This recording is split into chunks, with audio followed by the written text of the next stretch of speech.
যেমন আমার কুরবানিতে এসে আমার কুরবানির পশুর ঠ্যাং ধরাটা অন্য ধর্মের মানুষের কাছে পছন্দ নয়, তার থেকেও অপছন্দ হলো আল্লাহর সঙ্গে শরীক করা, গায়রুল্লাহর কোন প্রোগ্রাম অনুষ্ঠানে যাওয়া আমাদের জন্য অপছন্দ হওয়া দরকার, ঠিক না বেঠিক?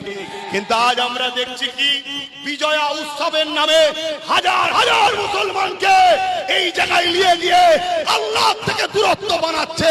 কেন? ওরা জানে এদের সঙ্গে যদি আল্লাহ সম্পর্ক থাকে এদেরকে মেটানো সম্ভব হবে না। আগে আল্লাহ থেকে দূরত্ব তৈরি করা আমাদের হুঁশি নাই, আমাদের হুঁশি নাই।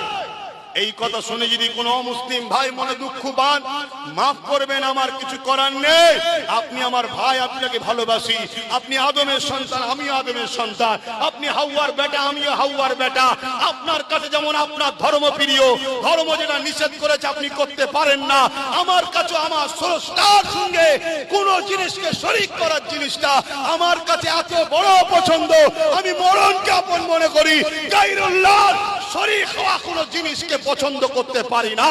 কেন? আমার স্রষ্টা যিনি আমাকে দুটো চোখ দিয়েছে, দুটো কান দিয়েছে, দুটো হাত দিয়েছে, দুটো পা দিয়েছে, কিডনি দিয়েছে, কুকুর আমাকে বানাইনে, আশরাফুল মখলুকাত বানিয়েছে, সেই গায়রুল্লাহর সঙ্গে শরীক করে সেই আল্লাহর সঙ্গে কখনো ধোঁকা দিতে আমি পারি না, পারি না, পারি না।